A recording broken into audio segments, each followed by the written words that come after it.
La alarma que sonaba en el sector 7 no se suponía que existiera. Construí estos sistemas para que nunca fallaran, para que nunca entraran en pánico, para que nunca hicieran ruido a menos que el mundo se acabara. Pero allí estaba, a las 3:47 de la madrugada de un martes, con luces rojas parpadeando como un árbol de Navidad en el infierno, diciéndome que alguien acababa de intentar borrar los protocolos ComSec de la mitad de la red de defensa occidental. Soy Brian Patterson.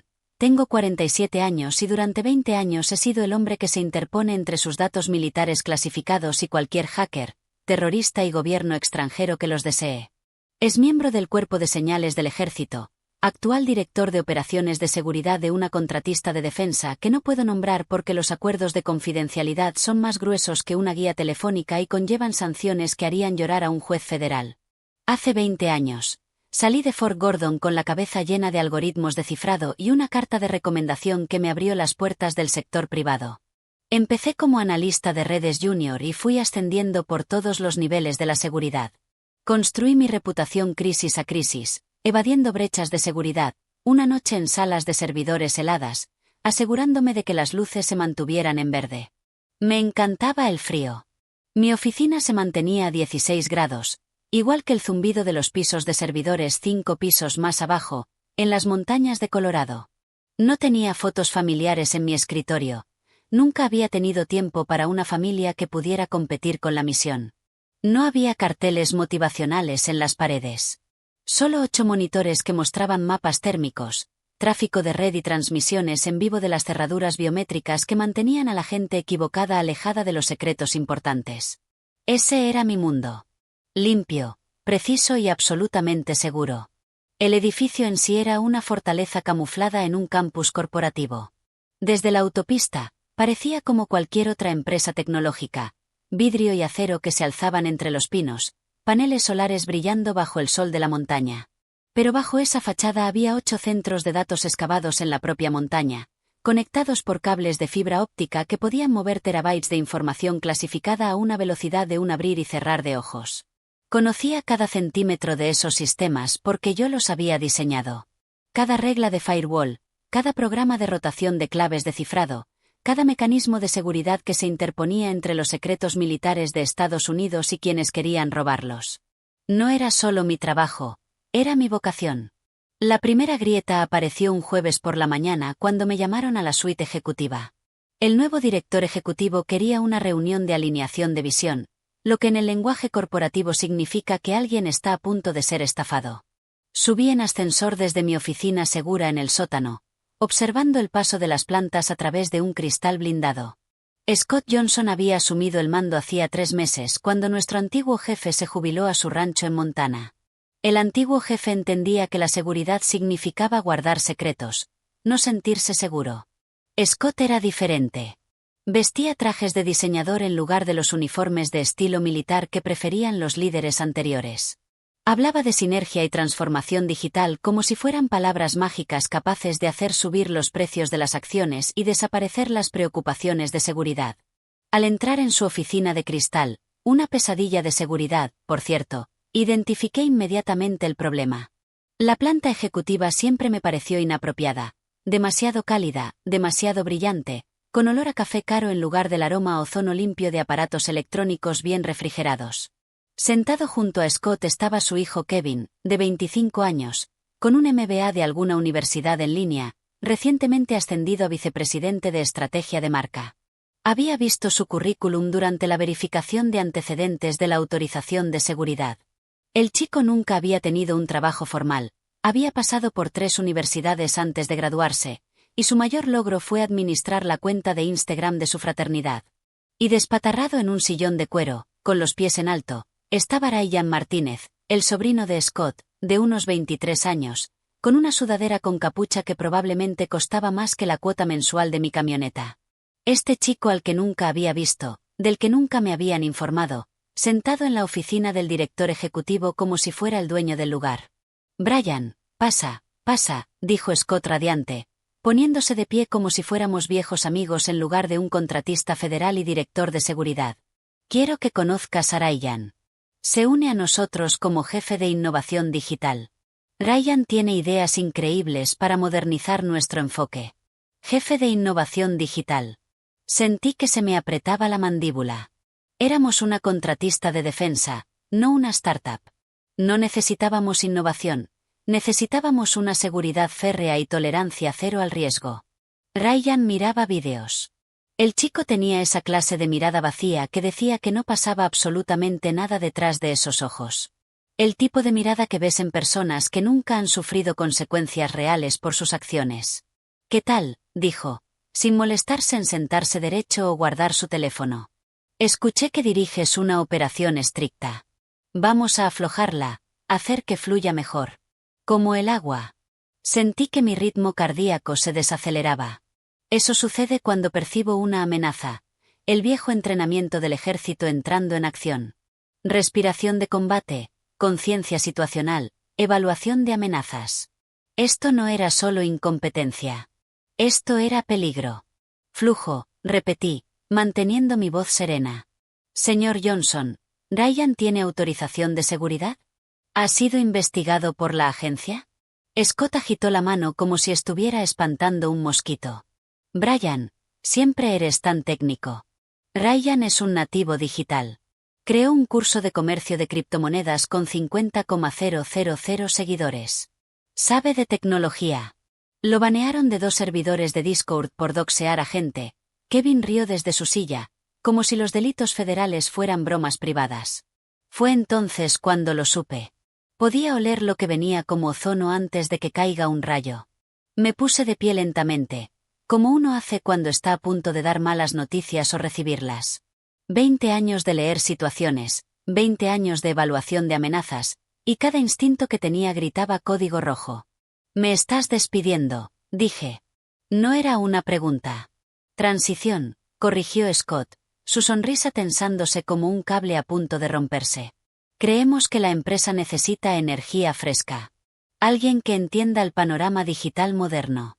Alguien que pueda cerrar la brecha entre los sistemas heredados y las experiencias de usuario de próxima generación.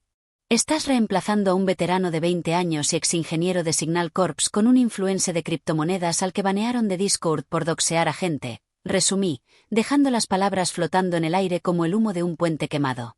«Es el jefe de innovación digital», insistió Kevin, como si decirlo más alto lo hiciera más lógico. Volví a mirar a Ryan Martínez. Estaba de nuevo al teléfono, probablemente publicando sobre su nuevo trabajo antes de siquiera entender de qué se trataba. El chico no tenía ni idea de que le estaban a punto de entregar las llaves de sistemas. Que podían paralizar las comunicaciones enemigas o proteger los movimientos de tropas en zonas de combate activo.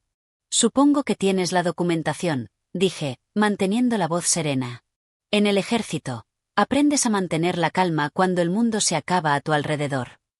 Este parecía uno de esos momentos. «Recursos humanos la tiene», dijo Scott, aliviado de que no estuviera gritando ni amenazando con demandas. «Con efecto inmediato. Necesitaremos tu placa y tarjetas de acceso». Metí la mano en el bolsillo y saqué la tarjeta que controlaba el flujo de datos de 8 instalaciones en la cima de una montaña que procesaban inteligencia para la costa del Atlántico Medio. La puse sobre su escritorio de cristal con un clic seco que sonó como un disparo en la silenciosa oficina. «Buena suerte, Scott», dije, levantándome y ajustándome la chaqueta. «La vas a necesitar». «Nos forjamos nuestra propia suerte», dijo Ryan, levantando por fin la vista del teléfono. «Y nos forjamos nuestro propio contenido. Estoy pensando en transmitir en vivo toda la transformación. Mostrarle a la gente lo fácil que es realmente esto del gobierno». No dije ni una palabra más. Simplemente me di la vuelta y salí con el paso firme y mesurado de quien sabe exactamente dónde están enterrados los cuerpos porque él mismo cavó las tumbas. Pensaron que estaban poniendo un obstáculo a la innovación. No se dieron cuenta de que estaban sacando la varilla de control de un reactor nuclear. Verán, los sistemas que construí no eran solo paranoicos. Fueron diseñados por alguien que pasó 6 años en el ejército observando lo que sucedía cuando la seguridad se volvía perezosa. Había visto robar equipo clasificado porque alguien dejaba una puerta entreabierta. Había visto carreras destruidas porque alguien pensó que solo esta vez no haría daño a nadie. Así que cuando diseñé nuestra infraestructura, la construí sobre principios de confianza cero. La base de nuestro cumplimiento con el Departamento de Defensa era algo llamado Protocolo de Enlace de Latido. Cada 72 horas, los servidores de nivel 1 requerían autenticación manual de un oficial de seguridad certificado mediante un token RSA 2048 específico en un terminal aislado. El proceso era simple pero inquebrantable. El token generaba una cadena alfanumérica de 128 caracteres que cambiaba cada vez que se usaba. Dicha cadena debía introducirse manualmente en la terminal de autenticación, que la verificaba con las bases de datos del Pentágono mediante un enlace satelital seguro. Solo 3 personas en la empresa contaban con la autorización y los tokens. Yo, nuestro oficial de seguridad de reserva, que se había transferido a una base en Alemania el mes pasado, y nuestro anterior director ejecutivo, que se había jubilado en Montana. Si no se recibía el latido en el plazo de 72 horas, el sistema asumía una toma de control hostil. Todos los servidores cortaban inmediatamente las conexiones externas, cifraban todas las unidades locales con claves resistentes a la tecnología cuántica y enviaban una alerta prioritaria silenciosa al comando cibernético del Pentágono. Los datos estarían protegidos con mayor seguridad que Fort Knox, y la única forma de restablecer el acceso sería mediante una intervención militar directa. Ryan Martínez desconocía el protocolo del latido. ¿Por qué lo sabría? No estaba en ningún manual, no estaba documentado en ningún sitio, excepto en carpetas clasificadas que requerían autorización para siquiera tocarlas. Para él, probablemente se trataba de otro molesto sistema heredado que lanzaba mensajes de error. Conduje de vuelta a casa, a mi cabaña, a 65 kilómetros de altura, en las laderas, por las sinuosas carreteras de montaña, despacio y con calma. 47 años.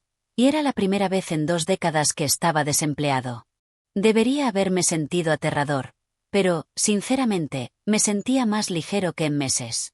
Mi cabaña se encuentra en 4 hectáreas de pinos y álamos, sin vecinos, solo fauna y una señal de celular irregular. La compré con mi primer sueldo hace 15 años, cuando pensaba que algún día querría un lugar donde llevar a mi esposa e hijos.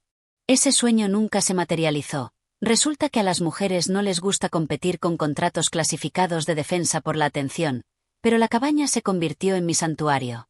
Preparé café, me senté en la terraza con vistas al valle y esperé. En el ejército, te enseñan que la paciencia es un arma. A veces, lo mejor que puedes hacer es no hacer absolutamente nada. Mi teléfono vibró alrededor del mediodía del día siguiente. Un mensaje de Michael Rodríguez, nuestro arquitecto principal de redes y un compañero veterano, un SEABES de la Marina que había estado 2 misiones en Afganistán construyendo infraestructura de comunicaciones bajo fuego enemigo.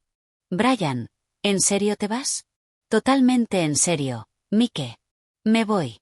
Este chico, Ryan, me acaba de preguntar si podemos redirigir el escape de refrigeración del servidor para calentar el suelo de la sala de descanso porque aquí se le enfrían los pies. Casi me atraganto con el café. No hagas eso, Mike. La humedad destruirá los racks de los servidores. Lo sé. Se lo dije. Dijo que estaba siendo energía negativa y me preguntó si alguna vez había oído hablar de pensar con originalidad. Me recosté en la silla, viendo un halcón sobrevolando. Pensando con originalidad. En unas instalaciones que albergaban datos de objetivos para ataques con drones y comunicaciones cifradas para operaciones de las fuerzas especiales. Ahora pide contraseñas de administrador, escribió Mike 1 hora después. Acceso root a los servidores principales de autenticación. Dice que necesita optimizar la experiencia del usuario y eliminar fricciones innecesarias. No le des acceso root, Mike. Ya sabes el protocolo. No está en la lista de personal autorizado.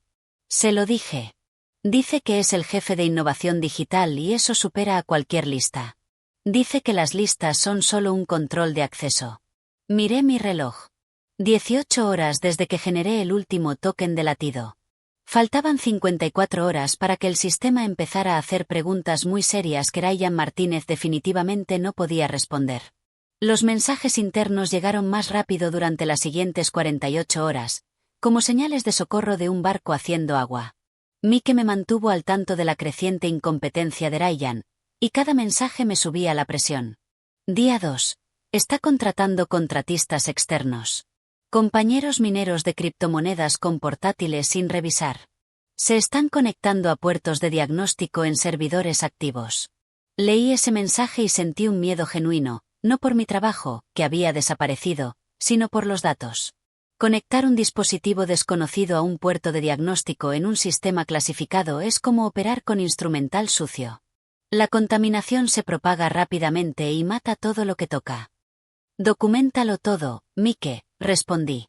Horas, fechas, direcciones MAC si puedes conseguirlas.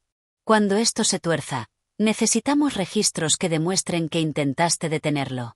Ya estás en ello. Tomando fotos. Esto es una locura, Brian. Entonces llegó el mensaje que me hizo dejar el café y mirar el teléfono. Acababa de publicar las estadísticas de actividad de nuestro servidor en redes sociales. Datos de rendimiento en tiempo real. Dice que quiere recopilar sugerencias de optimización de sus seguidores. Nuestras estadísticas de actividad no eran clasificadas, pero revelaron patrones. ¿Cuántos servidores? ¿Cuándo toda la infraestructura? Había visto a hackers enemigos crear planes de ataque desde menos. Kevin convenció a Scott de que quitara los lectores de credenciales. Llegó la siguiente actualización. Dice que son fricción en la experiencia del usuario. Ryan está trayendo gente al azar a las plantas seguras para filmar contenido. Caminé hacia mi caja fuerte y saqué la pistola de servicio de mi abuelo, no por ningún motivo violento, solo por el ritual de limpiarla. Algo metódico y preciso para mantener mis manos ocupadas mientras mi cerebro procesaba la magnitud de lo que estaba sucediendo. Desmontar, limpiar, engrasar, volver a montar. El movimiento repetitivo me ayudó a pensar. Para el viernes por la tarde, hora 68 del plazo de 72 horas, mi teléfono se iluminó con una llamada entrante.